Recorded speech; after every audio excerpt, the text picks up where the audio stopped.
Sou a professora Cleane e vou lecionar a disciplina de Geografia para o 7º ano do Colégio Emaús. Pessoal, nesta aula eu vou iniciar com a correção daquelas atividades que eu deixei para vocês fazerem sobre o processo de ocupação, das cidades, sobre os intensos problemas que vão surgindo da acelerada urbanização e da acelerada industrialização. Número 1. De que maneira podemos associar o processo de gentrificação à segregação urbana? Nós temos que lembrar que a gentrificação ela acontece, gente, quando uma área, antes desvalorizada, começa a ser valorizada, expulsando a população que já era residente ali para regiões mais afastadas. Quando o espaço geográfico urbano se modifica em função da valorização acentuada e do emobrecimento de uma área antes considerada periférica, ocorre a gentrificação. As áreas antes desvalorizadas passam a ter um custo muito alto, ao passo que a população residente nesse local é gradativamente substituída, ou seja, a população mais carente ela é empurrada para as áreas periféricas, ocorrendo a segregação urbana, o afastamento da área mais urbanizada, As pessoas mais carentes, elas vão sendo empurradas para as áreas mais distantes dos principais centros. Número 2. Como a ação humana pode intensificar os deslizamentos? Bom, nós vimos, que os deslizamentos são fenômenos naturais que ocorrem, mas que a ação antrópica intensifica estes fenômenos. Com a retirada da cobertura vegetal do solo, deixando-o exposto à ação da água e do vento. Nestes solos, gente, onde o relevo ele é mais inclinado, Nessas regiões de relevo mais íngreme, esse processo de deslizamento ele é mais intenso. Com construções em áreas de risco, em áreas de morro, onde o terreno ele já é propício a sofrer deslizamentos. O que acontece? O solo ele vai sendo revolvido, ele vai ficando como se fosse solto. Então, vai facilitar, quando chover, para a água da chuva carregar este material, transportar este material para as partes mais baixas, o que acaba levando também ao deslizamento, ao movimento de massa, 3. Associa a canalização dos rios e o asfaltamento das vias à intensificação das enchentes e alagamentos. Lembrando, enchentes também é um fenômeno natural, Quando o solo ele é impermeabilizado, gente, quando ele é asfaltado, a água da chuva ela não infiltra neste solo. Então, ela vai escoar superficialmente. E a drenagem urbana, que são os bueiros, as bocas de lobo, que tendem a absorver essa água, às vezes não dão conta de absorver, porque o volume é muito grande. E um outro fator também que a gente tem que considerar, quando tem muito lixo na rua, esse lixo ele é carregado pela água e acaba entupindo os bueiros, onde o processo de drenagem dessa água não acontece. Então, a partir daí, gente, vai acontecer alagamentos, Tem um volume muito grande de água. Para onde que essa água vai? Ela não tem saída, Então, ela vai escoar superficialmente, alagando residências, comércios. 4. Explique de que maneira os centros urbanos contribuem para a intensificação do efeito estufa.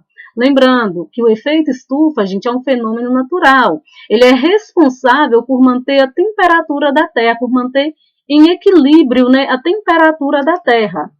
Então, os centros urbanos vão contribuir com a emissão de gases por veículos e por indústrias, Esses gases que fazem parte, são gases do efeito estufa, eles vão reter mais calor na atmosfera. Então, vão interferir assim na temperatura. Número 5. Explique como se formam as ilhas de calor. As ilhas de calor, gente, elas vão se formar nos grandes centros urbanos. É a diferença de temperatura, Quando os grandes centros urbanos possuem uma temperatura elevada, quando são comparados com regiões vizinhas, menos edificadas, com menos construções e mais arborizadas. Então, nos grandes centros urbanos, as grandes construções, né, de concreto, os asfaltos, né, absorvem muito calor e demoram também para liberar este calor. Diferente das regiões mais arborizadas, né, que retêm menos calor, absorvem menos calor.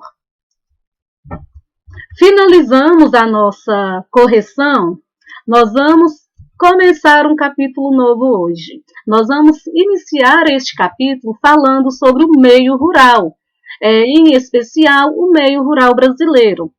Inicialmente aqui nesta página nós temos um gráfico, né? Brasil, principais produtos exportados de 2016.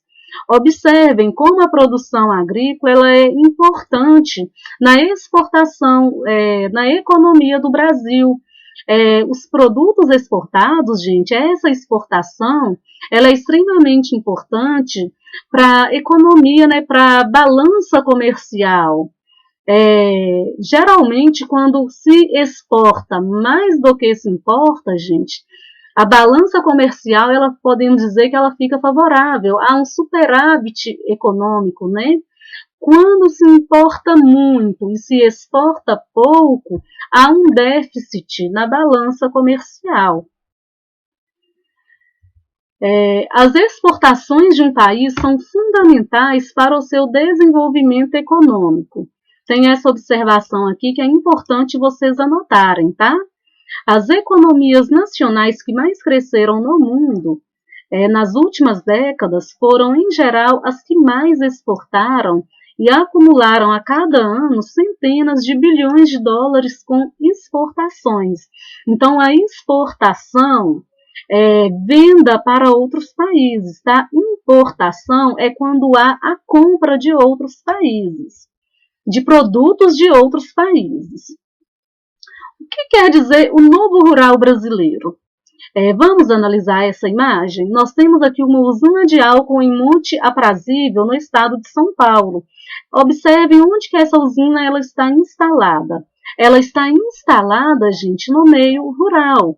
Ou seja, isso quer dizer o novo rural brasileiro. Atualmente, com o desenvolvimento tecnológico, com a modernização do campo, a estrutura de produção do campo, gente, ela sofreu modificações. Vamos entender primeiro o que significa rural e o que significa agrário. Rural diz respeito ao campo, ao espaço não urbano.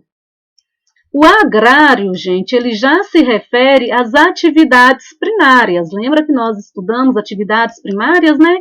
Que é a agricultura, a pecuária e o extrativismo, e aos diversos elementos ligados a essas atividades, que são a política agrícola, relações de trabalho e propriedade da terra. As atividades primárias, geralmente, elas são desenvolvidas nas áreas rurais, né? Porém, gente, é comum a gente encontrar nos grandes centros urbanos algumas pequenas produções agrícolas, né? Em chácaras dentro do perímetro urbano também. Essas atividades elas são voltadas para a produção de alimentos para a população e a produção de matérias-primas que são transformadas pela atividade secundária, que é a atividade industrial. O espaço rural, gente, ele não possui mais apenas aquelas atividades agrárias, né? O espaço rural, ele está se modificando, ele está se transformando, acompanhando, inclusive, todas as tecnologias disponíveis aos meios de produção. Nas últimas décadas, vem se multiplicando o turismo rural e ecológico, fábricas, condomínios e comércio, principalmente de pequeno porte. Grande parte da população, gente, nos próximos anos, nas próximas décadas, né, do meio rural brasileiro, acredita-se que essas pessoas vão se dedicar a atividades que não sejam agrárias, porque em função da mecanização desta atividade. Essas características que vão caracterizar, né, o novo rural brasileiro. Um outro elemento importante desse novo rural é a expansão do agronegócio. O que é o agronegócio, gente? É a integração das atividades primárias às atividades secundárias, como nós vimos aqui nessa imagem. Nós vimos uma fábrica de álcool, uma usina de álcool, lá no espaço rural, lá no meio rural, ou seja, as atividades primárias e as atividades secundárias estão se tornando mais próximas para facilitar, né, a transformação dessa matéria-prima do rural em um produto industrializado. Isso foi um segmento, gente, que surgiu nos Estados Unidos, né, criado nos Estados Unidos, e este termo ele designa toda uma cadeia ou um sistema integrado de produções, utilizando todos os recursos, adubos, fertilizantes, cereais, máquinas agrícolas, criações de animais, dentre outros, uma dependendo da outra. No Brasil, o agronegócio ele refere-se especificamente às indústrias cuja produção tem por base um produto agrícola. Como exemplo, as indústrias de bebidas, óleos comestíveis, de calçados que usam o couro, de laticínios que utilizam o queijo, do beneficiamento de carnes diversas, né, para produzir enlatados, embutidos, produzir aqueles processados, né? O agronegócio ele representa o último estágio da integração entre a agropecuária e a atividade industrial. É muito comum que as produções, gente, mesmo quando são realizadas por pequenos produtores, por pequenos agricultores, elas estão relacionadas à atividade industrial. A ocupação da terra pela agropecuária no Brasil. Como que acontece? Segundo dados do governo federal, as propriedades rurais elas ocupavam uma área de 329 milhões de hectares, ou seja, correspondia a 38,7% do território nacional. Porém, gente, dessa área produtiva destinada ao desenvolvimento agrícola, uma parte dela tem que ser destinada às áreas de preservação permanente, que são as encostas de morros e as margens de curso de água, e a reserva legal, que é uma porcentagem da área que não pode ser explorada. Vai variar de acordo com a região e com o tamanho da região. Nesta porcentagem, gente, vai restar, então, de área realmente ocupada pela agropecuária, 235,2 milhões de hectares. E grande parte desses terrenos são ocupados por pastagens. E aproximadamente 64 milhões são terras de cultivos, permanentes ou temporárias. Atualmente no Brasil, há grandes trechos de terras já desmatadas, né? E que não são aproveitadas para o desenvolvimento agrícola, não são aproveitadas economicamente. Quando se pensa, gente, na produção agrícola, tem que se pensar em todo um contexto produtivo, tem que se pensar na conservação ambiental, né? Na produção agrícola e na preservação da vegetação nativa. Apesar do agronegócio, em razão das exportações, colaborar para a balança comercial do país, essa atividade ela traz impactos negativos. Grande parte dessa produção, gente, que é voltada à exportação, principalmente as monoculturas, né, no caso, a monocultura da soja, vai levar à redução da biodiversidade, porque grandes áreas vão ser desmatadas, né? Grandes áreas vão ser queimadas para a implantação destas monoculturas. Os produtos utilizados para correção do solo, para fertilização, as herbicidas, vão contaminar o solo, vão contaminar os lençóis de água, né, as águas superficiais, as águas subterrâneas, porque esses produtos eles vão acabar infiltrando, né, quando chove principalmente, e vai contaminar o solo também, pode acabar deixando esse solo improdutivo, deixando este solo infértil. E também a gente tem que considerar O maquinário que é usado no campo, né? Esse maquinário pesado pode levar à compactação do solo. Compactação, gente, é quando o solo ele vai sendo compactado, né? Ele se torna menos poroso. Quando o solo ele se torna menos poroso, existe uma dificuldade maior de infiltração da água. Essa água ela vai escoar superficialmente, né? E pode fazer a lavagem desse solo, retirando inclusive os nutrientes. A agricultura familiar, ela não é produzida para exportação. Ela é produzida, gente, para o abastecimento das famílias, né?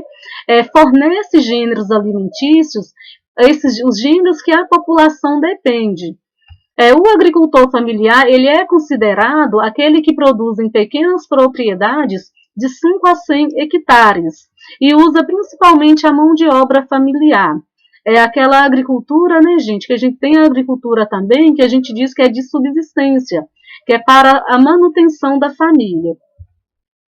Cerca de 80% das propriedades rurais do Brasil pertencem a agricultores familiares, e eles produzem cerca de 20% da produção agrícola e 70%, gente, dos alimentos são consumidos pelos brasileiros.